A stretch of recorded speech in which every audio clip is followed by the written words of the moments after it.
Արդյոք դժվար է լինել Պարուհի Սևակի թոռը։ Ես նախ եւ առաջ Սևակն եմ, Սևակ Ղազարյանն եմ ու հետո նոր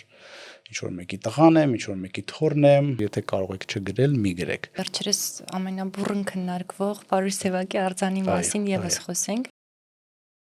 Սուլամիթայի ու Սևակի հարաբերություններին ոնց եք վերաբերում։ Սուլամիթայից բացի իր կյանքում շատ այլ կանայք են եղել, շատ ավելի կարևոր երկիր մոլորակի ամենամեծ պարազիտը մարդն է։ Սևակը նաեւ գիտենք, որ 2 ծնունդ ունի։ Սենյակի մեջ կոճակ կնիկ, այս սխմեք լույս կլինի մութ տեղը։ Դե մտածել են գիժա։ Այս մատանին մնացել էր հորեղբորս մոտ։ Գունակ Չարենցի արխիվի հետ կապված էլ գիտեք, որ ինչ որ գործեր ուներ գրված, մանկահասակ տղաների, աղջիկների եւ այլն։ Սևակի մահվան վարկածների հարցը փակենք։ Առնվազն մեկին հստակ գիտեմ ու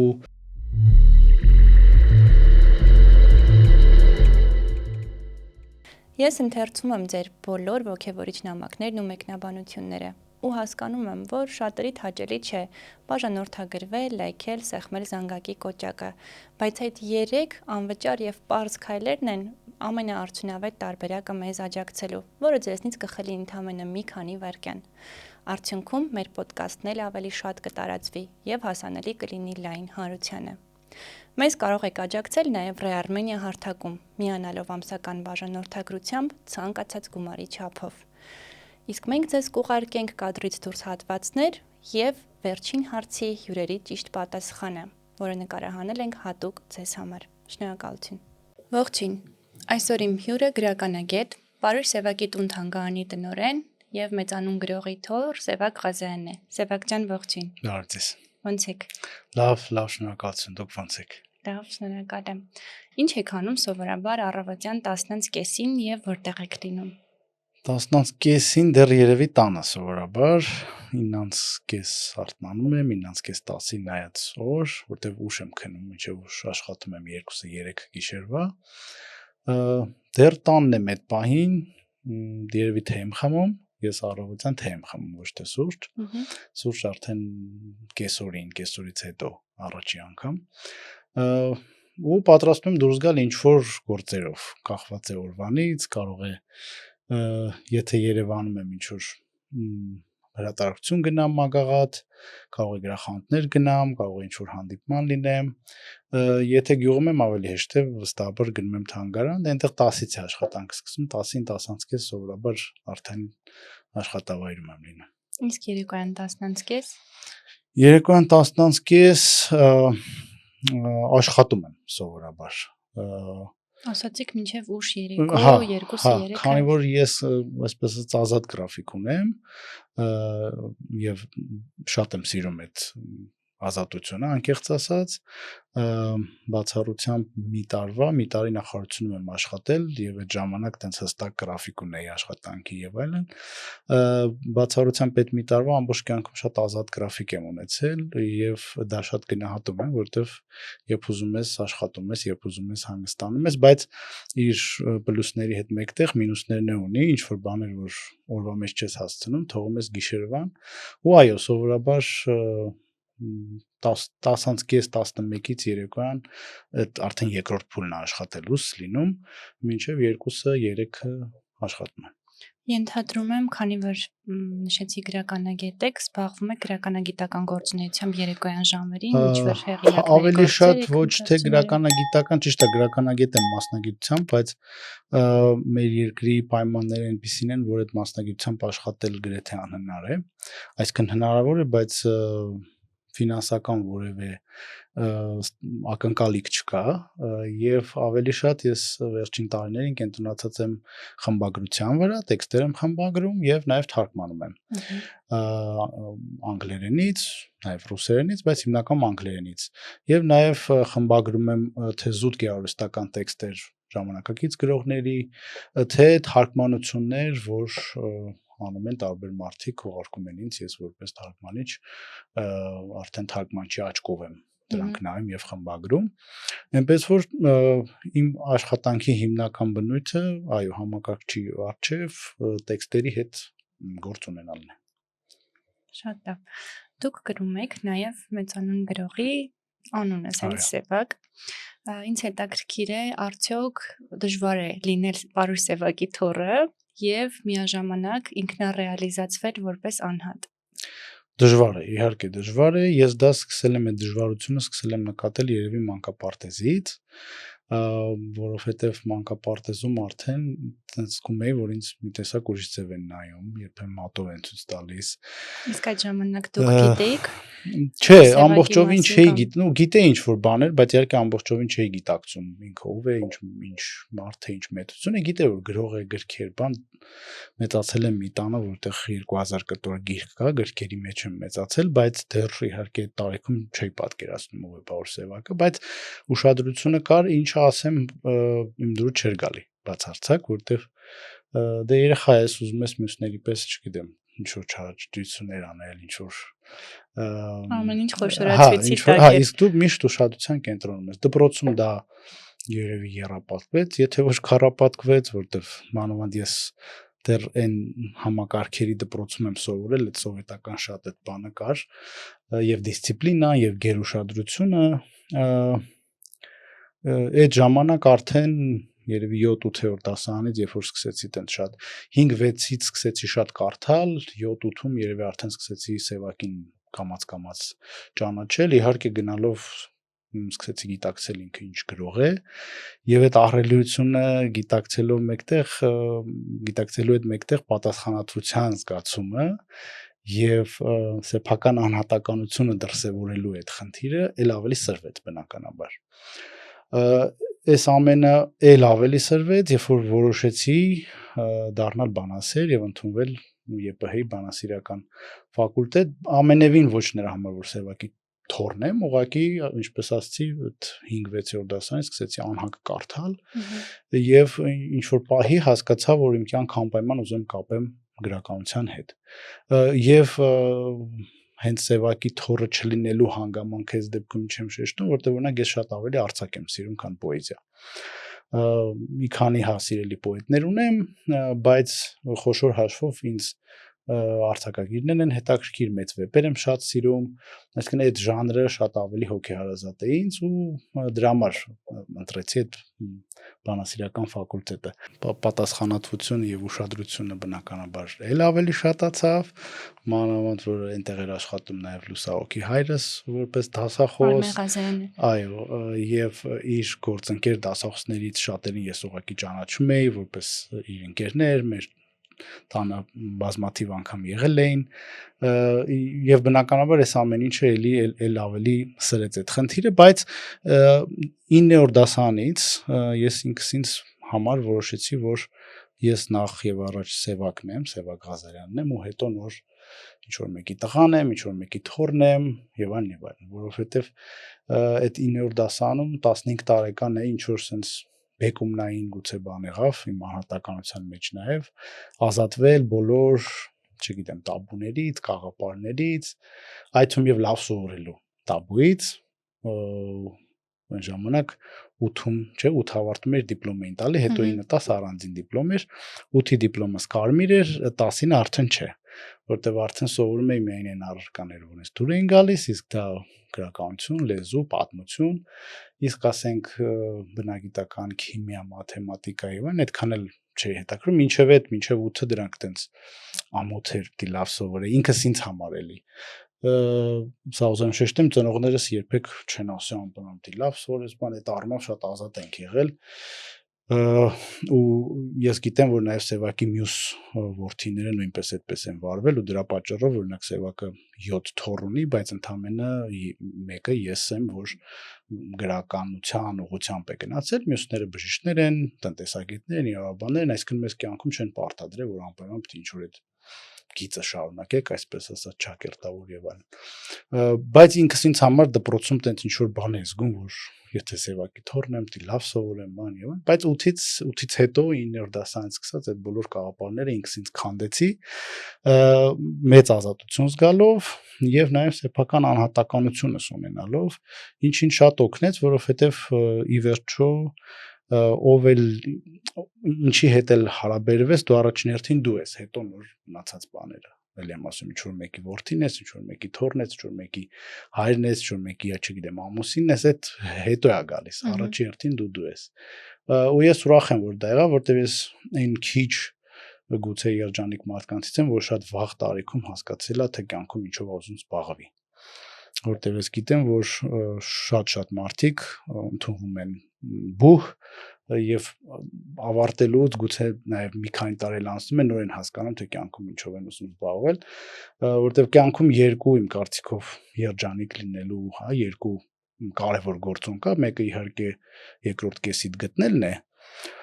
Մասին դուք մի հարցազրույցում շատ լավ եք արտահայտվել, որ միակ բառը, որ գալիս է, սերն է։ Այո։ Մեկին գտնես, որի հետ պատրաստ ես իսկապես մեծ սիրով կիսել քո ամբողջ կյանքը, բայց նաև շատ կարևոր է քո աշխատանքի գործոնը, որովհետև ես ինքս բազմաթիվ մարդկանց եմ ճանաչում, որ սխալ զբաղմունքի պատճառով շատ մեծ հոգեբանական եւ նաև այլ բարդությունների առաջ են կանգնում։ Այնպես որ այս առումով բախտս բերեց, որ ես շատ շուտ ճիշտ ուղղակի տենց կռահեցի, թե ինչ է ինձ պետք եւ մասնագիտության ընտրության հարցում մի վարքյան չեմ զղջում։ Իսկ ստեղծագործական միտումներ ունեք, թե ամեն դեպքում գրականագետ լինելուց հետո դժվար է ստեղծագործել։ Այդ կա իհարկե իր հերթին, բայց ես միշտ հիշում եմ Լև Տոլստոյի խոսքը, որը ասել է, որ եթե կարող եք չգրել, մի գրեք։ Այսինքն մարդը գրի այն ժամանակ, երբ որ ճար չունի ինքնարտահայտման ուրիշ ձև չունի, ներսից այնքան է հորդում այդ ամեն ինչը, որ իր ասելիքը պետք է գրելով արտահայտի։ Իմ մոտ դեռ այդ պահը չի եկել, կգա մի օր կգրեմ, չգա չեմ գրի, բայց վստահ եմ երբեք պոեզիա չեմ գրի, դա միանշանակ, որտեվ ինչքան էլ գնահատում եմ պոեզիան, սիրում եմ առանձին գրողների կամ առանձին գործեր, նորից եմ ասում, իմը արձակն է, ինձ հոգեհարազատ արձակն է։ Ես էլի դեպ նույն զգացողությունը ունեմ ու շատ երկար մտածում եմ ինչու, հետո հասկացա, որ սիրում եմ երկար հարաբերություններ ու արձակի մեջ դու հնարավորություն ունես թե թերությունները տեսնելու ստեղծագործողի, թե առավելությունները կապվել, կտրվել, ու հատկապես վեպեր եմ նախընտրում։ Այո, ինձ թվում է մանավանդ վեպերը ավելի ճշգրիտ են կյանքը պատկերում, պոեզիան ինչ է, որպես կանոն կպնում է ինչ-որ մի երևույթի, ինչ-որ մի զգացողության, ինչ-որ մի պահի, դրվագի, բայց դե կյանքը մի երևույթ, մի պահ, մի զգացողություն չի, կյանքը երևույթների, պահերի, զգացողությունի համադրում է, իսկ դա մեծ կտավի գործերում է միայն երևում, ասենք վիպակներ կամ երկար պատմվածքներ կամ իհարկե վեպեր։ Դրա համար հա, պոեզիան հրաշալի է անշուշտ, շատ գեղեցիկ է, շատ պետք է, ինձ էլ շատ օգնել մեր, ասենք օրինակ Չարենցը ինձ համար էլի տենց ինչ որ ուսուցիչ, ուղենիշ եւ այլն այսպեսի մեկն եղել, բայց գեղարվեստական են հաճույքը ընթերցման հատկապես ես ստանում եմ արձակից։ Իդեպ նաև ասացիք, որ եթե չեք կարող գրել, չեք գրում դեռ, Սևակն էլ հենց շեշտում էր երկու տերմին էր առանձնացնում, գրել ու գրելացավ, այնց հետաքրքիր է ժամանակակից հայ գրողների գործեր կարդալիս կամ տարբեր գործեր թարգմանելիս, որտեղ եք գտնում այդ իրական գրողին, ինչքան են իրենք քանիսն են եւ ինչքան է այդ գրելացավի միտումով մարդիկ գալիս դեպի արձակ կամ պոեզիա։ Այդ շատ տարածված երևույթ է, շատ ընդունված, ասեմ, որ մի պահ ինձ թվում էր, թե դա միայն մեր ժամանակների երևույթ է, բայց մի 4-5 տարի առաջ Սևակի անձնական գրադարանը, որ էլի մոտ 3000 կտոր գիրք է, կեսը ոնց որ նվիրեցինք թանգարանին ու ես ամբողջը գրանցում էի, ասենց ինչ որ հաշվետվություն էի պատրաստում, որ իմանանք ինչ ենք տալիս, ինչ է մնում, եւ պարզեցի, որ սովետական տարիներն էլ այդ գրելացավը պակաս չի եղել, ինքն էլ Սևակն է, քան որ շատ հայտնի գրող է եղել, այդ ժամանակների բոլոր քիչ թե շատ հայտնի անհայտ գրողները իրենց գրքերը նվիրել են Սևակին։ Ու հարյուրավոր գրքեր գտա, որոնց հեղինակների անունները այսօր մեզ բացարձակապես ոչինչ չեն ասում, ընդհանրապես,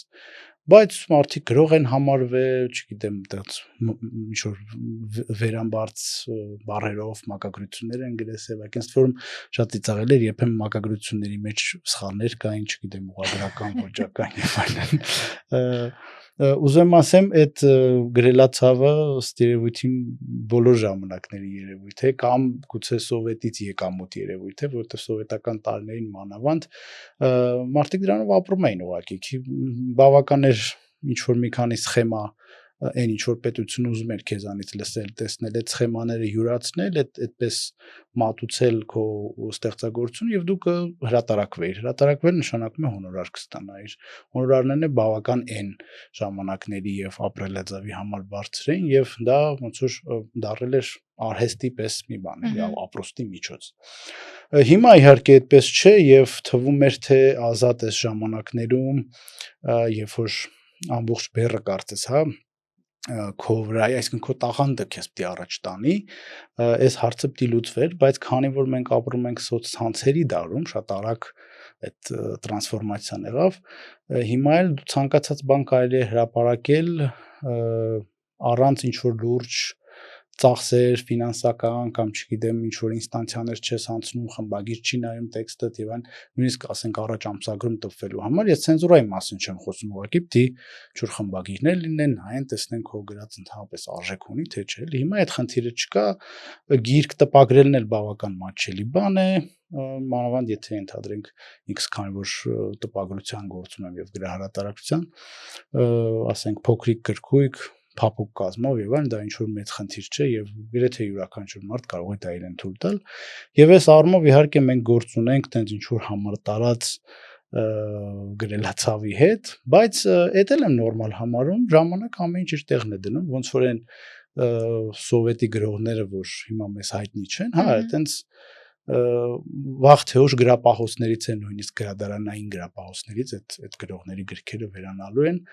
որտեվ ասցի արդեն մշակույթի նախարարությունում եմ աշխատել մի տարի իմ ենթակայությամբ մի քանի ոլորտեր, թանգարաններ, ոչ նյութական ժառանգություն հուշարձաններ, բայց թվում եւ գրադարաններ։ Եվ գրադարանները մի քանի տարին մեկ անում են ինվենտարիզացիայի պես մի բան, որի ժամանակ հանում են արտիականությունը կորցրած գրականությունը։ Դա իհարկե առաջերտին վերաբերում է, ասենք, տեխնիկական գրքերին, չգիտեմ, ինչ-որ տրակտորի շարժիչի մեխանիզմը եւ այլն, քաղաքական ինչ-որ բաներին, չգիտեմ, Լենինի, Ստալինի հատորներ եւ այլն, բայց նաեւ այն գրողներին, որոնք, ասենք, 50-60-ականներին, հա, կարող է շատ հազարներով տպվել են, բայց այսօր իրենց գործերը ոչինչ չեն ասում եւ երաժշտական արժեք չեն ներկայացնում։ Հենց որ սրան պետք է թեթև նայել ու անցնել առաջ։ Բնական երևույթ է վերջը։ Հա, իհարկե։ Ամբողջ աշխարհում էլ տեսեք այս վերջի տարիներին այդ մոտիվացիոն գրքերը շատ բում արեցին, ինչ որ թքած ունենալու նոր Փարվեստը եւ այն ասենց ինչ-որ բաներ, որոնք սուպեր ֆանտաստիկ բեսթսելերներ են դառնում, բայց զգում ես, որ մի քանի տարի հետո մոռացվեց, անցավ, գնաց։ Ցավոք էս մեր մասսայական հաս սպառողական էս կուլտուրային դա անկուսափելի է, նույնը կինոյում է տեղի ունենում, ինչ որ ֆիլմեր են դառնում ամենա շահութաբեր, որ արվեստի հետ, լավ արվեստի հետ շատ քիչ կապ ունեն, չգիտեմ, ավատար բան եւ այլն, որոնք իրենց ժանրերում գուցե շատ լավն են, բան չեմ ասելու, բայց դա իմ կարծիքով էլ են մեծ կինոն չի, որը քեզ ուզում է եւ այլն։ Նույնն էլ գրականության մեջ է, հələ երևի կինոն գրականություն այս առումով շատ ավելի լավ դիրքերում են, քան օրինակ նկարչությունը կամ կերպարվեստը ընդհանրապես, որտեղ այնտեղ ընդհանրապես բոլոր սահմաններն են կարծես ջնջվել։ Ու եթե ինչ-որ բանան կարող է այսինքն միլիոնով այդտեղ ընդհանրապես ես դա գիտեմ ինչից է գալիս, որտեղ արվեստաբան ընկերներ ունեմ, իրենցից հարցրել եմ, հիմնական հետեւյալ կերպ են բացատրում, երբ որ իմպրեսիոնիստները սկսեցին ստեղծագործել եւ փորձում էին իրենց ստեղծագործությունները հայտնի դարձնել, այդ ժամանակվա արվեստաբանական, արվեստագիտական աշխարհը շատ վատ իրանց ընդունեց եւ բոլորը քննադատում էին իրենց, ասում էին, որ սա արվեստ չի, դե ժամանակ կլասիցիզմը բան ավելի սենց տարածված եւ ընդունված ձևեր էին։ բայց մի քանի հաջող այդ սալոններից հետո, հա ցուցադրություններից հետո պարզվեց, որ չէ, շատ էլ լավն են, շատ էլ հզոր են, շատ էլ մեծ ասելիք ունեն իմպրեսիոնիստները եւ կարծես այդ ժամանակվանից արվեստագետները վախենում են մեծ քննադատություն հնչեցնել այս կամ այն ուղղության կամ նկարիչների հասցեին կամ քանդակագործների, որտեվ կարող է սա նոր իմպրեսիոնիզմ է կամ նոր ինչ-որ մի բան է, բայց այդ էլ մի ուրիշ ծայրահեղություն է, որտեվ էլ եմ ասում, բոլոր սահմանները ջնջվել են, այսօր չես կարող ասել, նայ մեզ ինչ-որ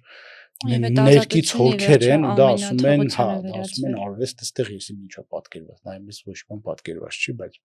հեղինակը սենց է տեսնում։ Դրա համար կինոն ու գրականությունը հələ լավ վիճակում են կարծում եմ։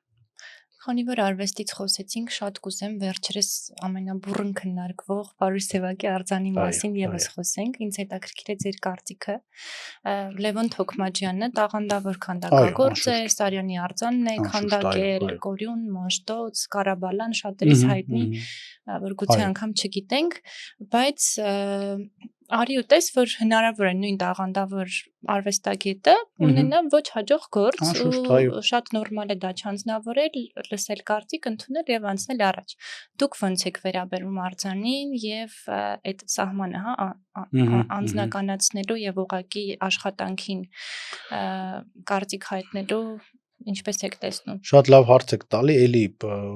վստահ եմ սովետից եկած էլի իրողություն երևույթ է, թե գրողների, այսինքն արվեստագետների միջև, թե գիտնական գրող գրականագետ, չգիտեմ, նկարիչ, արվեստաբան այս հարաբերությունների մեզ մոտ չգիտես ինչի լավ մարդկային հարաբերությունները խառնում են պրոֆեսիոնալ հարաբերությունների, մշտապես, հա։ Ու դա սա էլի սովետից այդ թայֆայության ասեմ, ծանոթ բարեկամ հարազատ ասեմ, այդ նույն երևույթն է կամ ռուսերեն կոմաստվոեն, չէ՞ ասում։ Ինչը պետք է բացարձակապես տարբերակված լինի եւ մեկը մյուսի հետ կապ չունենա, որովհետեւ մի բան է անձնապես տվյալ մարդուն վերաբերվես արդարացիորեն իր վաստակին եւ այն, բայց այո, դուք ճիշտ նկատեցիք, որ կարող է եւ որևէ գործ հաջող չլինել, նույնիսկ չգիտեմ, նույն Սևակը, Չարենցը, իրենց բոլոր գործերը չեն որ հաջող են բնականաբար։ Ու դա շատ նորմալ է, այո, չկա այդպիսի գրող կամ ստեղծագործող, որի առաջին ու վերջին բոլոր գործերը անխնդիր, հանճարեղ են, տաղանդավոր են, իհարկե չէ։ Կոնկրետ այս պարագայում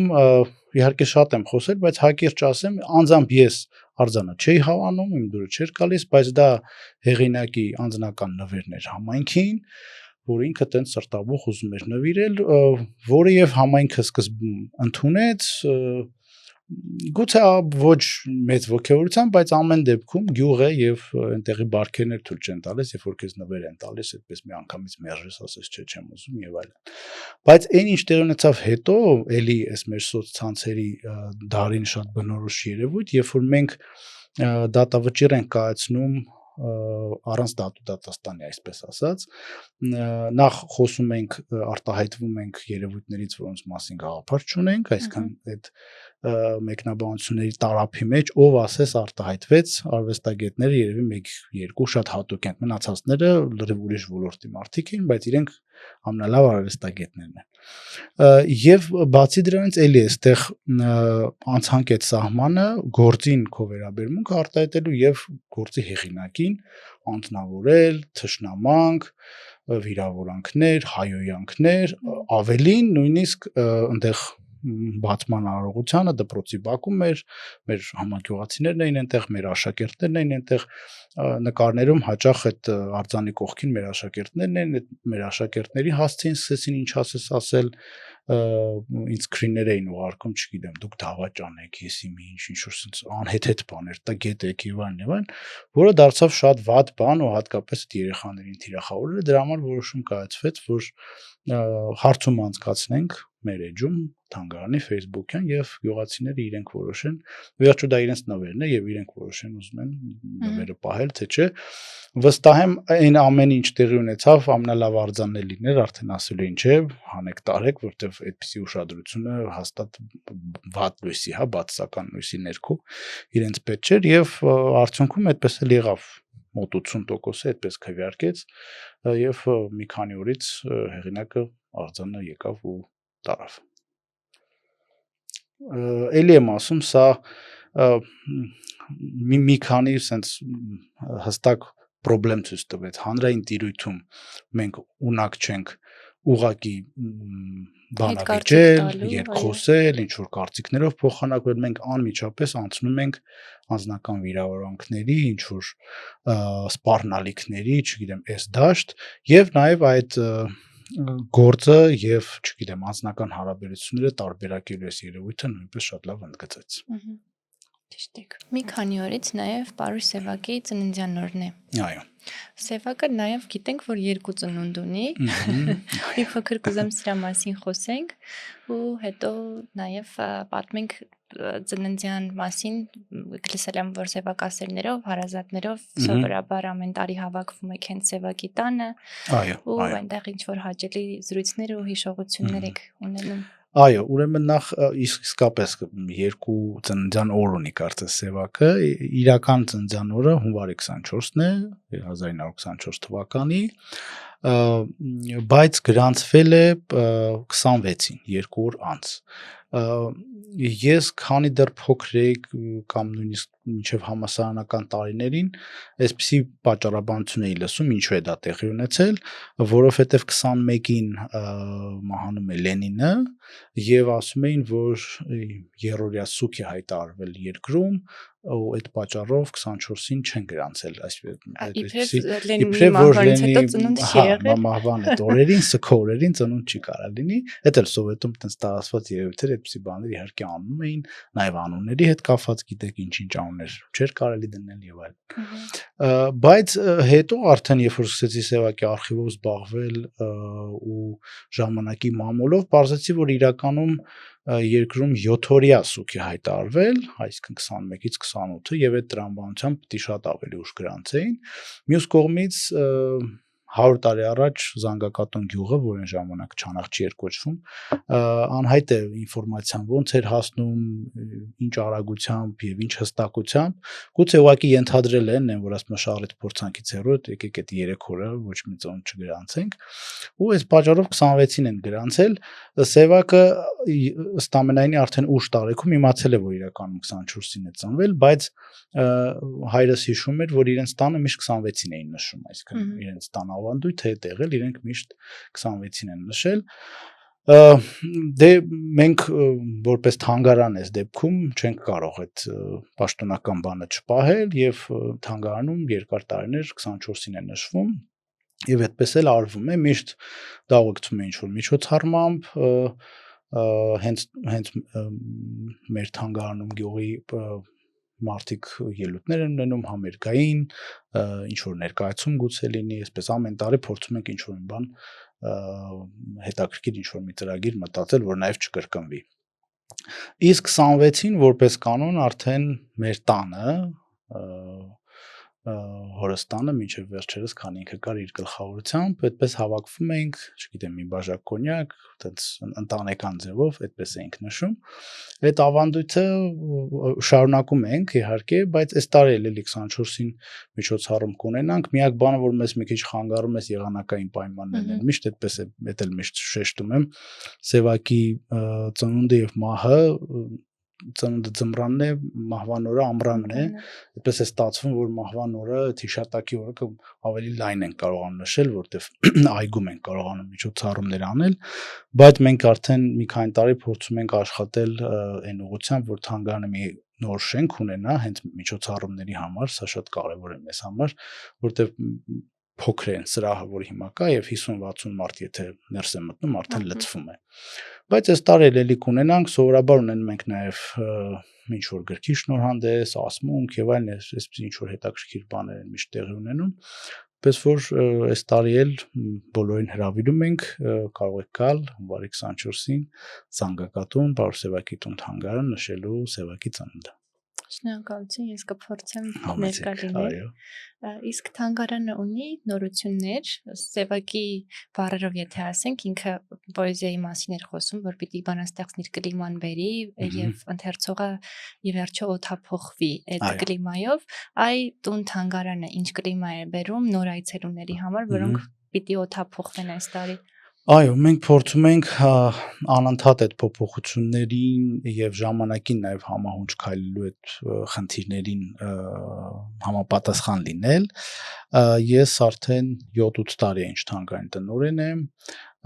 Մի շարք կարևոր փոփոխություններ ենք արել, ամենակարևորը թերևս թանգարանի նոր մաս ունենալն է, չեմ ասում մասնաշենք, Սևակի հայրական տունը, որը գտնվում է Գյուղամիջում, թանգարանը յուղի ծայրում է, այդ հայրական տունը կար, փակ էր երկար տարիներ, ուղղակի փակ շենք էր, մենք դա արդեն մի քանի տարի է դարձրել ենք թանգարանի մաս եւ մեր այցելուները հնարավորություն ունեն տեսնելու, թե որտեղ է Սենվակը մեծացել, ինչ պայմաններում եւ ընդհանրապես 100 տարի առաջ հայ գյուղացին ինչ պայմաններում էր ապրում, սա շատ հետաքրքիր երևույթ է եւ այսօրվա աշակերտները որ գալիս են եւ տեսնում են այդ ամենը, ես իրենց միշտ եմ ասում, հաճախ ենք, չէ, դժգոհում մեր կյանքից, կենցաղից, իրավիճակից,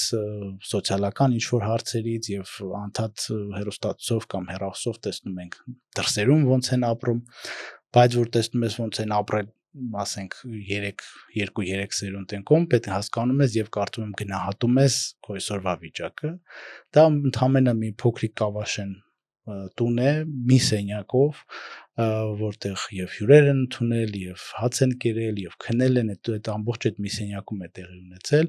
Կողքը երկու առանձին սենյակներ կան, բայց մի սենյակը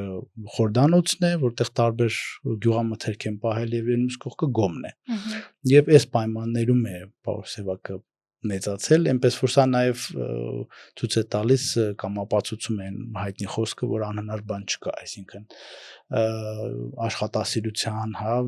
նպատակասլաց լինելու դեպքում ամեն ինչին կարելի է հասնել, նույնիսկ եթե թվում է թե շուրջ բոլորը ամեն ինչ քո դեմ է, այսպես ասած։ Սևակի իր ինքնակենսագրականում հիշում է իրենց դպրոցական տարիները, որ նստարաններ չունեն, գետնին էին նստում, ամբողջ դասարանը կարող էր մի դասագիրք ունենալ եւ այլն, այսինքն այս բոլոր վատ խնդիրները, որը փառք Աստծո այսօր մեր աշակերտների մտքով անգամ չի կարող անցնել, որ տենց խնդիրներ կարող են լինել։ Սա մեկ, երկրորդը փորձում ենք ժամանակակից տեխնոլոգիաները շատ ներառել նաև թանգարանի մեջ, որտեղ հատկապես էլի երիտասարդներին շուտ են հոգնում այդ ստատիկ բաներից, անշարժ ինչ-որ ուղղակի նայելուց, իրենց ինչ-որ ինտերակտիվ բաներ են պետք։ Arlupa ընկերության հետ շատ լավ համագործակցում ենք, արդեն 2 պրոյեկտ ունենք, մեկը ԿԳՄՍ նախարարության հովանավորությամբ, մյուսը մեր թանգարանի բարեկամ հովանավորների միջոցով, մեր թանգարանի մի պատը Սարգիս Մուրադյանի որմնանկարն է ամբողջությամբ, որտեղ պատկերված են Սևակի կյանքի տարբեր դրվագները, եւ մենք Arlupa-ի հետ այդ դրվագները կենթանացնում ենք, երբ որ հեռախոսը կամ պլանշետը պահում ես, տվյալ հատվածում Սևակը կարծես կենթանանում է, իր ձայնով սկսում է ասմունքել կամ ինչ-որ խոսքեր է ասվում, եւ սա շատ էլի ուրախացնում է երիտասարդներին, որովհետեւ իրենց կարծես իրենց լեզվով ենք փորձում իրենց հետ խոսել։ Իհարկե միջոցառումների առումով ենք շատ ակտիվ, սոցցանցերում ենք ակտիվ, որտեւ էլի այսօր նույնիսկ արդեն ոչ միայն երիտասարդները երևի ոչ ամենաավակ սերունդը, գուցե 70-անց մարդիկ չէ, բայց նույնիսկ 50-անց մարդիկ ինտերնետով են իմանում ինչ-որ միջոցառման, ինչ-որ ներքին туриզմի հետ շարժը, պետք է ասել, որ վերջի տարիներին Հայաստանում ներքին туриզմը լավ զարգացում է ապրել, եւ եթե առաջ մեզ մոտ պարտադիր գալիս էին ընտանիքով, սեփական մեքենայով եւ այլն, հիմա շատ հեշտ է ինչ-որ տոմս առնել եւ մի օրում գալիս են, ասենք, Խորվիրապ, մեզ մոտ, Նորավանք, Ջերմուկ կամ հետո գնում են դեպի Տաթև եւ մարդիկ պարտավոր չեն ամբողջ ընտանիքով դա անել, կարող են անհատապես էլ անել եւ այս առումով էլի սոցցանցերը շատ կարեւոր են քո մասին իմաց տալու, քո միջոցառումների, քո հասանելիության եւ այլն։ Այսպես փորձում ենք մենք փոքր թանգարան ենք կազմի առումով, աշխատակազմի առումով 6 աշխատակից ընդհանուր առմամբ ունի թանգարանը, բայց մեր ուժերի ներածին չափով փորձում ենք անել։ Շատ լավ։ Իդեպ որ պատմում էիք, զուգահեռ մտածում էի, որ արհեստական բանականությամբ էլի շատ հետաքրքիր նորարարություններ կարելի է անել։ Թվային երկվորյակ կոչված կա, երբ դու տվյալներ ես տալիս ամբողջությամբ մարդու մասին, տվյալ պարագայում սևակի մասին, ու ինքը արդեն պատասխանում է քո հարցերին իբրև այդ մարդ։ Այսինքն կարելի է նման ինչ-որ բաներ փորձարկել, գուցե այցելուներին հետաքրքիր լինի անձամբ սևակի ձայնով, սևակից լսել տարբեր հարցերի պատասխաններ, որոնք ուղղակի առիթ չեն ունեցել տալու։ Ինչ որ բաներ տեսել եմ անում են, ճիշտ դեռ այնքան էլ հաջող չի, ճիշտ ասած դուրս չի գալի։ Ավելին ասեմ, ես երևի քիչ մարդկանցից եմ, որ մինչև հիմա օգտված չկա ChatGPT-ից ընդհանրապես, չունեմ հեռախոսից մեջ, երբեք չեմ օգտվել, եւ այդ հարցին անձնապես զուտ իհարկե թանգարանի հետ սա կապ չունի, ծանր եմ նայում, որտեվ խոշոր հաշվով մարդու կործանման երևույթներից, իրողություններից, հնարավոր սցենարներից մեկը, իհարկե ունենք այն ավանդական սցենարները, ատոմային պատերազմ եւ այլն, բայց ինձ թվում է մեկ այլ շատ հնարավոր սցենարը հենց արհեստական բանականությունը, որը կարծես թե տանում է նրան, որ մարդը դառնալու է անիմաստ, անօգուտ, չգիտեմ։ Էլի գործիքի նման է, այսինքն նայած ում ձեռքին կլինի այդ գործիքը, դանակի նման կամ կսպանի, կամ հաց կկտրի։ Այո, համաձայն եմ, լրիվ համաձայն եմ, ինչպես եւ ցանկացած այլ գործիք, կարող է նույն գիրքը կարող է օգտագործվել որպես մեծագույն բարիք, բայց կարող է օգտագործվել որպես Հիտլերի Mein Kampf-ը մեծագույն չարիք։ Նենց որ լրիվ համաձայն եմ, ուղղակի այս դեպքում մի հատ բացառություն կա, այդ տարբերություն այլ գործիքների, այս գործիքը կարող է հանկարծ մեր վերահսկողությունից դուրս գալ։ Օրինակ գիրքը չի դուրս գալու քո վերահսկողությունից, բայց չգիտեմ, Կուբրիկի ֆիլմն էր, չէ, 2001 ոդիսականում, որ հələ 60-ականների ֆիլմ է, այդ հենց ինչ որ արհեստական բանականության պես մի բան է այդ տիեզերանավը առաջնորդում, ու ինքը որոշում է, որ այդ մարդկանց զոհի հանուն առաքելության իրականացման եւ այլն։ Ընկերներիցս մեկը արհեստական բանականության մասնագետ էր, հենց զրույց էր ունեցել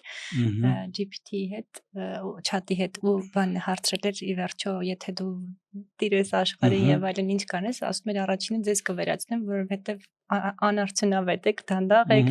եւ այլն, բայց սրանք ոնց որ մի քիչ նաեւ բան են, էլի։ Ավելին մարդը ամենամեծ պարազիտն է երկիր մոլորակի, ամենամեծ պարազիտը մարդն է, ամենաշատ վնասն է հասցնում երկիր մոլորակին,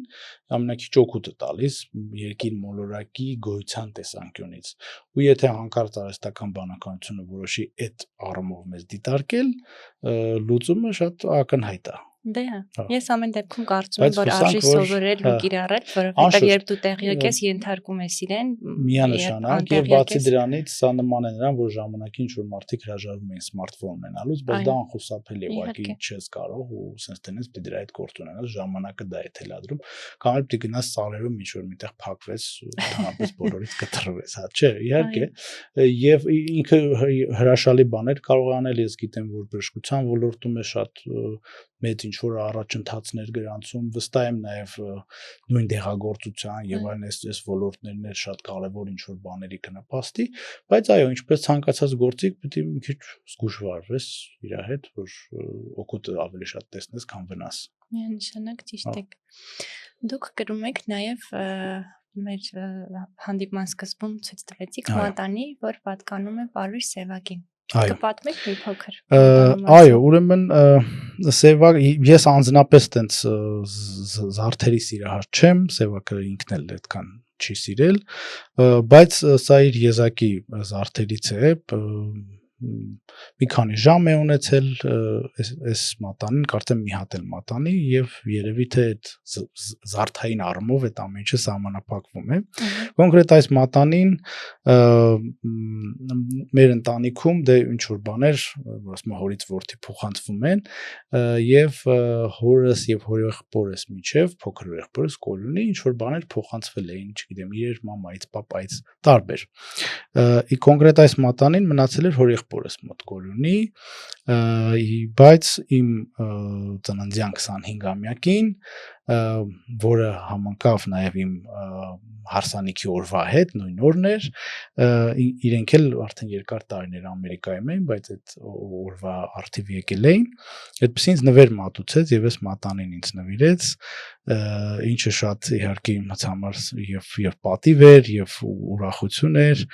ելի եմ ասում չեմ սիրում մատանի կրել, նույնիսկ ամուսնականը չեմ կրում, բայց սա միշտ կրում եմ, որովհետեւ նախ սովորել եմ, հետո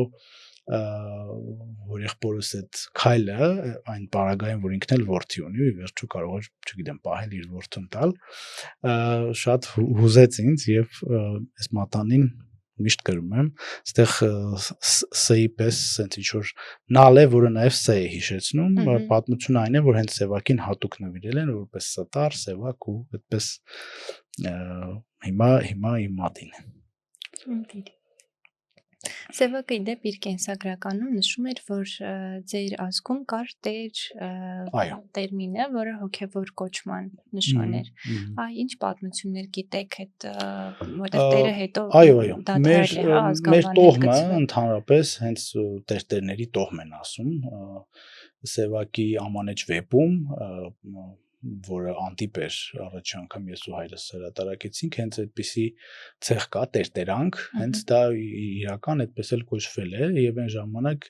երևի գիտեք ոնց որ հորից որդի փոխանցվում էր գյուղերում այդ տերտերի կոչումը կամ եթե ոչ որդի զավակ մոտակա հարազատ բարեկամ քրոջ որդի եւ այլն եւ այո մեր տոհմը երկար ժամանակ հստակ գիտենք որ ուրեմն Սևակի պապու հայրը եղել է ոչ միայն գյուղի քահանան, այլև տարածաշրջանի տնտեսական գործակալը, դա բավական բարձր պաշտոն է եկեղեցական հիերարխիայում, Տեր Սողոմոնը, որի անունով էլ Սևակի հայրը Սողոմոնյան է, հետո Սևակի պապը Տեր Ղազարը, որի անունով էլ Սևակը Ղազարյան է, արդեն լինելով այդ տնտեսական գործակալի որդին, Տեր Ղազարը նույնիսկ բավական լավ կրթություն է ստացել, Էջմիածնի ճեմարանում է սովորել, շատ գիտակ մարդ եղել, Սևակի իր կենսագրության մեջ հիշում է, որ այս մարդը երբ որ Էջմիածնից վերադարձել է գյուղ, դե նոր բաներ է իմացել, գյուղացիներին ասել է, որ մի քանի տարի հետո սենյակի մեջ կոճակ կնիկ, այստեղ կսխմեք լույս կլինի մութ տեղը, դե մտածել են գիժ է, բայց մարդը արդեն իմացել է էլեկտրականության մասին, ասել է մի քանի տարի հետո կտեսնեք սենց մեծ թռչունի պես, բայց երկաթից բաներ որ կթռնեն, էլի մտածել են որ կթռցրել այնքան կարդացել բան, բայց մարդը ինքնաթիռների մասին է խոսել են, այսինքն այս երկուսի մասին հստակ գիտենք, ցավոք Տեր Ղազարը հիվանդությունից շատ վաղ շրջանում մահացել է եւ Սևակի հորն ու հորեղբորը ավելի շատ իրենց պապն է պահել այդ Տեր Սողոմոնը, որը տեն շատ էլի հայտնի դեմք եղել, բայց Սևակի հորը կամ հորեղբորը սա արդեն չի հասցվել փոխանցվի, որովհետեւ եկել են սովետական ժամանակներ, աթեիզմ էր, չէ՞, քարոզում սովետությունը, եկեղեցիները այո քանդում էին եւ այլն, հետապնդում էին քահանաներին, բարեբախտաբար գոնե իրենց ընտանիքը այդ առումով բռնաճնշումների բան չի ենթարկվել, բայց արդեն եկեղեցական կոչման մասին իհարկե որևէ խոսք չի եղել, հետո կուլակաթափություն բան, Սևակետել է հիշում, որ իր պապերը ահագին ունեցված բան են ունեցել, մեծ գրադարան ունեցել, բայց իրենց տանը, որ ինքը մեծացել է, մի նարեկ եղել ու վերջ հետ եղել, այնպես որ այստեղից ոնց որ անցել է, բայց ինքը ներքուս շատ հպարտացել էր, ինքն էլ ու հայրս էլ միջելոց շատ հպարտանում էին, որ այդ քահանաների ինչ որ ժառանգներ են, այդ տենց ինչ որ, որտեվ դա նաև գյուղերում հատկապես շատ պատվաբեր ու նաև կրթված մարդու, հա, վերջը կրթությունը հոգևոր խավի միջոցով էր առաջ։ Եկեք նաև վերջնականապես Սևակի մահվան վարկածների հարցը փակենք, գիտեմ, որ շատ են ձեզ հարցնում։ Երկու վարկած կա, մեկը որ սովետական միության պատվերն էր Սևակի մահը եւ երկրորդը որ ուղղակի մեր մեծանուն գրողը այդքան էլ լավ վարորդ չէր։ Այո։ Ես ամեն տեղ ասում եմ, որ ճիշտ է, երկրորդ վարկածն է վատ վարորդ լինելու, հիմա չխորանամ չվերապատմեմ այդ ամբողջ պատմությունը, ով ցանկանում է համացանցում բազմաթիվ հարցազրույցներ եմ տվել այս առումով, միայն ասեմ զուտ այն կարճ 1-2 փաստը, նախ Սևակը այո շատ հաճախ ուներ հակասովետական, ինչ որ հակակոմունիստական դիրքորոշում, գաղափարախոսություն եւ այլն, բայց Սևակը չէր սպառնում սովետական միության փլուզմանը, քանդմանը, որ իրեն անպայման վերացնեին ամենևին եւ հետո ժամանակներն էին մի քիչ փոխվել, դա արդեն Ստալինյան շրջանը չէր, որ այդպես բոլոր թշնամիներին կամ այլախոհներին այդպես վերացնեին, նույնիսկ Ալեքսանդր Սալժենիցինը, որ համաշխարհային մեծության դեմք էր, որ ինչ որ առումով կարող էր իրոք սպառնալ այդ պետության հիմքերը խարխլելուն, որտեղ սկսեց գրել այդ արխիպելագ գուլագի այդ ամբողջ վայրագությունների եւ դաժանությունների մասին, նույնիսկ նրան երկրից արտաքսեցին եւ վերջ, այսինքն սրանով եզրափակվեցին։ Չէ, իրականում այսպեսի բան չկար եւ մյուս կողմից այդ հայտնի էլի փաստ է բազմիցս արձանագրված, որ իրոք Սևակը այդ շրջանում նոր էր մեքենա վարել սովորում։ Ուրեմն ձեր հայրն էր, չէ՞, Այո, իր իմ հիշողությունները։ հորեղբոր հիշողությունները կան, ճիշտ է, հորեղբայրս ավելի փոքր եղել 6 տարեկան, բայց էլի շատ բան է հիշում։ Ընկերների հուշերը կան, որ չգիտեմ, նախորդ օր այդ մեքենայով արվի մեջ է եկել, մինչև այդ երբևէ այդպիսի տարածություն ինքնուրույն մեքենայով չի անցել Երևան Զանգակատուն 80 կիլոմետր, ինչ որ տեղեր գնալուց կարճ 2-3 կիլոմետր միշտ հետո մարդ է եղել, կողքը նստած ինչ որ վարորդ, այսինքն քշել իմացող մարդ, այնպես որ սրանք փաստեր են, որ ուղղակի անխուսափելի են եւ հնարավոր չէ սրանք շղթել, այլ բան, որ այս ամենը էլ ինձ համար շատ հասկանալի է ինչու այդպես, քանի որ գիրքը Եղեցի լույս գիրքը արգելված էր եւ այդ ֆոնին հանկարծ վթար է տեղի ունենում, բնականաբար բոլորը մտածում են, որ սպանեցին, բայց սրանք նախ զուգադիպություններ են զուտ եւ էլի սա էլ եմ հաճախ ասում, Եղեցի լույս գրքի արգելանքը ոչ թե ժամանակի իշխանությունների, մանավանդ հայաստանյան իշխանությունների նախաձեռնություններ, այլ Սևակի ճակերտավոր գրչակից ընկերների, գրողների, մի քանի գրողների նախաձեռնությունը, որոնք մատնագրեր էին գրել Մոսկվա, ոչ թե այստեղ, որ տեսեք Հայաստանում այսպեսի հակասովետական գիրք է դուրս գալիս, իսկ դուք այդտեղ այսպես ըստ էշիականջում քնածեք, մի բան նախաձեռնեք եւ գրքի արգելանքը, քանի որ գիրքը տպված էր արդեն։ Գիրքը պատրաստի տպված էր, եթե այստեղ իշխանությունները ուզենային, թափես գիրքը չէին էլ տպի։ Գիրքը տպված էր, տպանում էր, ես սպասում էր այսպես կոչված բաց թողնվելուն, որ գնա արդեն տարածվի, չգիտեմ, գրախանութներով, գրադարաններով եւ այլն։ Մոսկվայից է արգելանքի հրամանը գալիս, որ այդ ինչ գիրք է, մենք սենց դանոսներ կամ մատնագրեր ենք ստացել կամ տեղեկություններ ենք ստացել, որ ինչ որ գիրք է տպվում, որը հակասովետական բովանդակություն ունի։ Միայն դրանից հետո այդ ամբողջ գործընթացը սկսել է զարգանալ։ Այսինքն դա եղել է գրողների նախաձեռնությունը։ Հայտնի են, որ գրողներն են եղել։ Հա, առնվազն մեկին հստակ գիտեմ ու հիմա իհարկե անունը չեմ տա, բայց աշխատում ենք հիմա մի գրքի վրա, Սևակի կենսագրության ավելի ամբողջական, որտեղ ես հուսով եմ այդ բոլոր անունները անպայման կլինի, այսինքն հուսով չեմ, վստահ եմ։ Փաստագրված էլի, հստակ, որտեղ այս դեպքում փաստերն են շատ կարևոր, իսկ ուղղակի անուն տալով չի էլի։ Բայց այո, ցավոք, ինչպես ասենք, Չարենցի օրոքեր իր միջավայրում, այնպես էլ Սևակի միջավայրում շատ նախանց միջակ մարդիկ կային, որոնք չէին հանդուրժում իր այդ համաժողովրդական փառքը, սերը, որ վայելում էր, եւ այս միշտ էլի, հա, դրսից թվում է թե գիրք արգելեցին իշխանությունները, բայց վստահ կարող եմ ասել, որ այո, ներսից էր, այո։ Իսկ Սուրամիթայի ու Սևակի հարաբերություններին ոնց եք վերաբերում։ Մեր գրականագետներից մեկը Հովիկ Չարխչյանը գիրք հրատարակեց, որպես Սուրամիթային Սևակի մեծագույն սեր համարելով, ձեր դիրքորոշումը։ Իմ դիրքորոշումը այդ գրքի վերաբերյալ շատ վատն է, բացասական է մի քանի պատճառով։ Նախ այդտեղ հատվածային են շատ հաճախ այդ նամակները, ինչին ես դեմ եմ, այն իմաստով, որ եթե հրապարակում ենք նամակները, պետք է հրապարակենք ամբողջությամբ, այդտեղ այսպես ասած այդ սիրուն պուպուշ բաներն են միայն, օրինակ են, որ չգիտեմ, Սուլամիթան Սևակից փող է խնդրում կամ ինչ-որ բաներ է ուզում նյութական եւ այլն,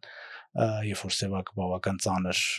սոցիալական եւ նյութական կայության մեջ է, այդ ամեն այնտեղ չկա։ մեզ մոտ կան այդ նամակները։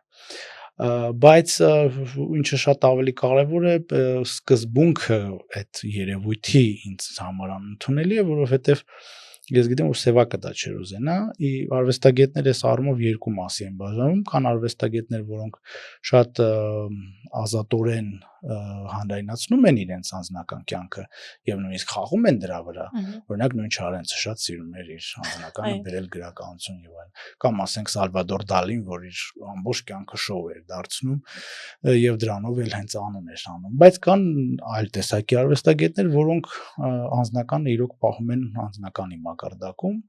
Սևակը հենց այդ արվեստագետներից էր, հավատացեք, Սուլամիթայից բացի իր կյանքում շատ այլ կանայք են եղել, շատ ավելի կարևոր, որոնց հետ շատ ավելի երկար հարաբերություններ ինքը ունեցել։ Սուլամիթայի հետ հիմնականում այդ 3-4 տարին է շատ բուռն, բայց դրանից հետո մանավանդ երբ որ Սևակը Մոսկվայից գալիս է Երևան, ընտանիքով, բան այդ տարածությունը արդեն իսկ այն ժամանակ էլ այսքան շփման միջոցներ չկային։ Եվ հետո այնտեղ տարի կա, որ ընդամենը մի նամակ են իրար գրում եւ այդ պայմաններում ասել, որ բուռն սեր կար եւ այլն, շատ ծիծաղելի է։ Ես գիտեմ, որ դա իր դուրը չէր գա, որտեվ դա իրեն սխալ ներկայացնելու, սխալ նկարագրելու մի միջոց է, ինչու, որովհետեւ ձեր նշած գրքից, եթե ամբողջ գիրքը կարդում ենք, այնպեսի տպավորություն է ստեղծում, որ Սուլամիթան դառնում է Սևակի գլխավոր մուսան եւ գլխավոր պատճառը բոլոր լավ գործերի։ Այսա ընդհանրապես բացարձակապես անընդունելի իմ համար, այսինքն ստացվում է չլներ Սուլամիթան, չլինի Պաուլ Սևակ մեծությունը։ Սա ընդհանրապես անհեթեթություն է, Սևակը արդեն Սևակ էր դարձել մինչև Սուլամիթային ճանաչել է, իր մոտ այդ լավ գործերը մարդահապի մեջից նորից քեզ այդ գրքից իր մոտ ստացվում են դեռ մինչև Սուլամիթային ճանաչել եւ նաև իհարկե հետո երբ այդ կապ այդքան բուռն չէր, ինքը շարունակում էր շատ լավ գործեր գրել, ինչի ամենավառ վկայությունն է Եղեցի լույս գիրքն է, որ իր պոեզիայում լրիվ նոր էջ էր իր ոճին, ոչ համահունչ, ինքը կարծես նոր ձեռագիր ունեցավ, նոր խոսք, նոր ոճ եւ այլն։ Եվ դրա համար ես այս գիրքը չեմ ընդունում, ելի եմ ասում, այդ նամակների ընտրովի, հա, լինելուց, կրճատ մկրատված լինելուց, անձնական կյանքը այդքան հանրայնացնելուց, ինչը վստահ եմ Սևակը կողմ չլինի, հասկանում եմ, որ վաղ թե ուշ լինելով մեծ գրող իր անձնական կյանքը դառնալու է բոլորի ամբողջ հանրության, հա, ուշադրության կենտրոնում, բայց կարծում եմ դեռ մի քիչ ժամանակ դի անցնի, որտեղ էսել եմ միշտ նշում, այդ կանանց Սևակի հետ կապված կանանց մի մասը ամուսնացած է եղել եւ կան իրենց դեռ զավակներ եւ ավելի հաճախ թորները, բայց էլի դեռ շատ մոտ է։ Եվ ասենք ինչ որ մարդու համար իմանալ, որ իր տատիկը լինելով ամուսնացած, բայց կապ է ունեցել այլ տղամարդու հետ, թեկուզ եւ այդ տղամարդը Պաուլ Սևակն է, բայց ինձ թվում է մի քիչ մեր մենթալիտետին, բանին, այսպիսի բաները դեռ այնքան էլ բան չեն, էլի հարիր չեն, այսպես ասած, որտեվ էլի ես եթե կողքից եմ նայում, կարող է շատ ցավոտ ինձ համար լինել, որ այդպիսի բանը հանկարծ ինչ որ մեկ որոշի հանրայնացնել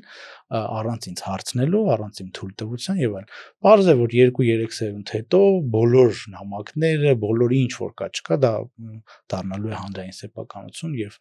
վերջապես կտեսնենք, հա, բայց քանի որ Սևակն ինքը էլ եմ ասում, դրան այդպես կարեւորություն չէր տալիս եւ եթե ուշադրություն դարձնեք իր գրականությանն էլ բացառությամբ 1-2 դեպքի, նույնիսկ է Սուլամիթայի, իհարկե իր անունը տալիս է, բայց առաջերտին նկատի ունենալով աստվածաշնչյան Սուլամիթային, Սևակի քնարական հերոսուհու արտաքինը նույնիսկ շատ հաճախ չի երևում, որտեվ Սևակ կենտրոնանում է զգացմունքի վրա, ոչ թե արտաքինի, հա, արտաքին նկարագրության։ Ուրիշ գրողների մոտ կան, չէ, նույնիսկ անուններ են տալիս հստակ, չգիտեմ, պատկերում են մազերի գույն, աչքերի գույն եւ այլն, կազմվածք եւ Սևակը չէ, ու դրա համար էլ իմ կարծիքով իր պոեզիան այդքան հաջող է, որովհետեւ անznավորված չէ, որովհետեւ դու այնտեղ գտնում ես հենց քո սիրուն, ոչ թե Սևակի սերերին։ Ինքը որտեվ նկարագրում է զգացմունքը, երևույթը, իրողությունը, որը յուրաքանչյուրս կարող ենք ապրել մեկ այլ մարդու նկատմամբ, այլ ոչ թե X մարդը, հա, Y մարդու նկատմամբ։ Ու ես գիտեմ, որ ինքը այդ սկզբունքը շատ կարևորում էր, իր համար դա կարևոր էր, եւ էդ էլ հələ լավ մի կողմ, բայց ասել, որ Սուլամիթայի շնորհիվ կամ պատճառով է Պաուլ Սևակը, ուղղակի անհեթեթություն է։ Շատ լավ։ Մենք որպես ընթերցող ամեն դեպքում մեծ ողջավորությամբ կսպասենք այդ այն ժամանակներին, երբ իրոք անշուշտ մենք արխիվը կհանրայնացվի։ Հիմա ծրագիր ունենք 12 հատորյա կանելու, հուսամ այդ մի քանի ֆինանսական հարց կա, բայց վստահ եմ դա շուտով կհաղթահարենք եւ այդտեղ առնվազն 2 հատոր ունենալու ենք նամականի, այնպես որ այդ ամեն ինչը հրապարակվելու անշուշտ։ Բայց այն գուցե մի քանի շատ խիտ, շատ անձնական էլի եմ ասում, որ կապված են կանանց հետ, որոնք տվյալ պահին մանավանդ ամուսնացած են եղել ընտանիք եւ այլն, ինձ թվում է դեռ հələ դրա ժամանակը չի, որտեղ էլի եմ ասում, այդ մարդկանց ժառանգները դեռ շատ մոտ ժառանգներ կան, որոնք մի քիչ էթիկան կարծես թույլ չի տալիս այդքան այդ ամեն ինչը բացել եւ վերջո դրանից գեղարվեստական որևէ եւ դրանից սեվակի մեծությունը կամ չգիտեմ բանը չի փոխվում ընկալում է էլի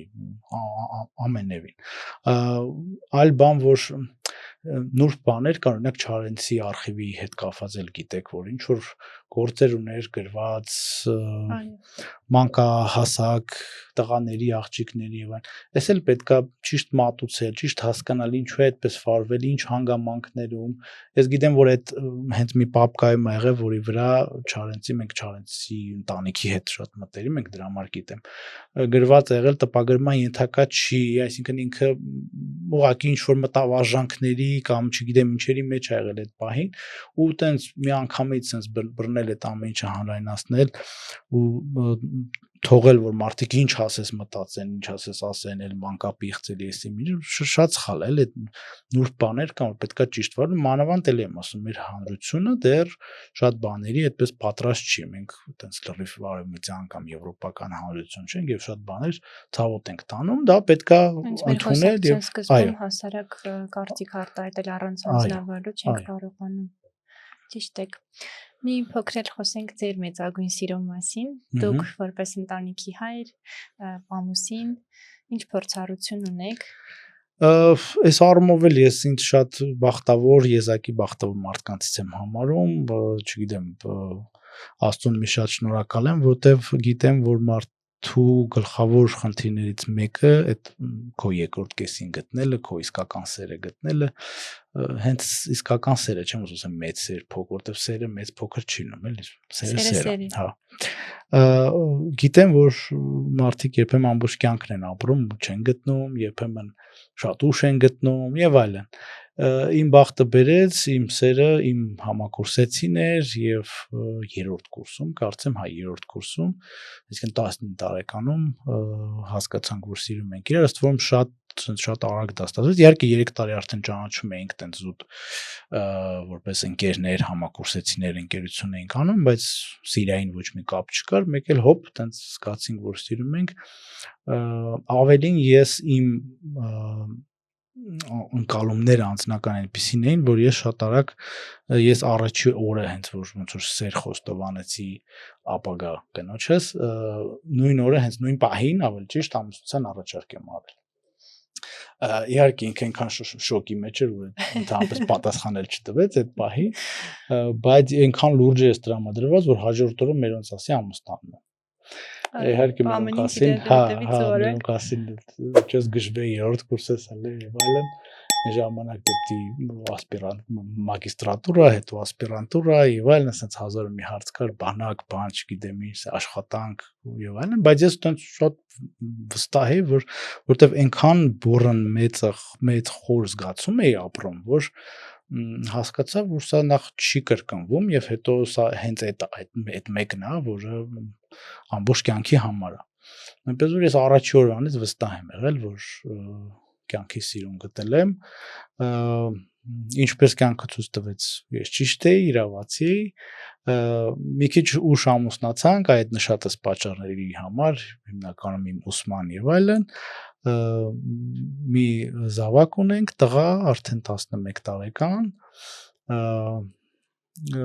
այդպես բարեբախտաբար ամեն ինչ լավ է ինքն էլ է աշխատում կինս ոչ մեր անմիջական մեր ոլորտում թեև մի պահ մեր ոլորտին մոտ էր գրախանութների ոլորտում էր զանգակգրատաններ աշխատում վերջին 3 տարին տեղափոխվել է այբ դպրոց, այսինքն էլի մոտ է կրթություն, դպրոց, այսպես, տղաս արդեն 6-րդ դասարան է, այսպես էլի եմ ասում մեծագույն երջանկություն է, ուղղակի ես գիտեմ, որ նաև մի ուրիշ, շատ տարածված երևույթ կա մեր հանրության մեջ, մարդը դառնում է որոշակի տարիքի, կին թե տղամարդ եւ պետք է ամուսնանա, ասենք որ պարտադիր բան կա, հատկապես ընտանիքը, հարազատները, բարեկամները, անդադ եւ դե չես ամուսնան, բայց պես ամուսնան, բա մարդ չկա։ Սա շատ սխալ երևույթ է եւ առիթից օգտվելով, պետք է խնդրեմ, որ այդպես չանեն, որտեվ այդ ճնշմամբ դրթում են մարդկանց սխալ քայլեր գործելու, սխալ ընտրություն կատարելու, իրականում իմ խորին համոզմամբ դա նույնիսկ ընտրություն չի։ Դա տենց լինում է ուղղակի, չէ, այո, մի կողմից դա պարտադրանք է, ես նկատում եմ այն պահը, երբ որ դու գտնում ես քո սիրուն, դու էլ ընտրելու հարց չունես, դա արդեն ընտրված է։ Ուղղակի պիտի թողես ժամանակը, կյանքը, ճակատագիրը, Աստված, չգիտեմ, ոնց ուզում եք դա բնորոշեք, բերի հասցնի դրան եւ այդ մարդը հանդիպի իր երկրորդ կեսին։ Դա քիչ հալնում ըստ ամենայնի ընդամենը 20%, 15-20% դեպքերում հաշվի առնելով իմ փորձը, ամուսինների, որ տեսնում եմ իմ շուրջը, բայց լինում է, ու ինչի է այդքան քիչ լինում, որովհետև այնց այդ համբերությունը եւ բանը չկա իմ խորին համոզմամբ, մենք ինչ որ սոցիումի բաներ ունենք, այտենց սանդղակներ, որ պիտի անցնենք, կալիճկաներ անենք, անցնենք, ու շատ հաճախ ամուսնությանն էլ ենք այտենց վերաբերում, ինչ որ մեծագույն սխալ է, այտենց ենք վերաբերում նաև, չգիտեմ, երեխաներ ունենալուն, էլի շատ հետաքրքիր բան է, որ ամուսնացան անպայման պիտի տեղում երեխա ունենան, մինչդեռ պարտադիր չի, բացարձակ։ Եվ հետո պետք է հոգեբանորեն դրան պատրաստ լինել, ես շատ հաճախ հանդիպել եմ ինձ տարեկից մանավանդ դեռ 7-8-10 տարի առաջ ծնողների, որ տեսնում ես բացարձակ պատրաստ չեն դրան եւ այդ երեխան իրենց համար մեծ ստրես է այդ երեխային պահելը, հոգեբաներ, ոչ թե ֆինանսապես բան, այլ որտեվ երեխայի պահել նշանակում է գիշերները չքնել, չգիտեմ ինչ, լիքը հաճելի սիրելի բաներից հրաժարվել, լիքը ինքնազոհություն է դա պահանջում, բայց մարդիկ դա հաճախ չեն գիտակցում եւ պատրաստ չեն դրան, պետք է հոգեբանորեն ծուլ գալ հասնել դրան եւ պետք է ըստ երևույթին նաեւ մինչեւ այդ մի քիչ տեղեկանալ, թե ինչ է նշանակում երեխա ունենալ ու պահել, որտեվ հաճախ մարդիկ պատկերացնում են ունեցար ու դե լավ ինքն իրան կմեծանա։ Ամեն ինչի մասնագետ դառնալուց առաջ սովորում ենք, բայց ծնող դառնալու մասնագիտությունը ամենակարևոր մասնագիտությունը թերևս, Սևակ ջան, մեր վերջին հարցը։ Այո։ Եթե ձեր աշխատասեղանը խոսեր, ինչ կպատմեր ձեր մասին։ Աշխատասեղանը խոսեր, ինչ կպատմեր, որ շատ ծխում եմ, երևի, որտեվ ամենաշատը ծխում եմ հենց աշխատասեղանի մոտ, երբ որ ուղղակի պիտի աշխատացնեմ, ինչ որ բան գրեմ, ինչ որ բան խմբագրեմ եւ այլն։ Շատ սուրճ եմ խմում երևի, այ օրվա երկրորդ կեսից արդեն սուրճն է շատ գալիս։ Եվ որ շատ հաճախ գրքերը փոխվում են, որտեվ անդադ իմ սեղանի գրքերը թարմանում են, եղած գործերը անցնում են, նորերն են գալիս ու այդպես, այսինքն այն որ ասում եմ գրասեղանի գիրք, իմ մոտ տենց մի գիրք չկա, անդադ նոր գրքեր են գալիս։ Երևի այսքան։ Շատ է։ Ու վերջին պատմությունն էլ ավանդական բան ունենք, ասում եք 3 փաստ ձեր մասին։ Այո։ Երկուսը ճիշտ, մեկը կեղծ ու մեզ դիտող լսողները զրույցից հետո փորձեն հասկանալ, որն էր կեղծը։ Որն էր կեղծը։ 3 փաստ։ Օրինակ, ես սիրում եմ ֆուտբոլ, կլինի տենց։ Մի քիչ ավելի ոչ ակնկալելի մի բան, որ գուցե 3-ին էլ չհավատան կամ։ Հասկացա։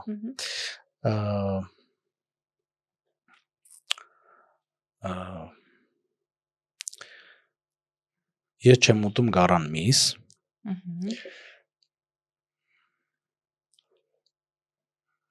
Ես չեմ խմում օղի։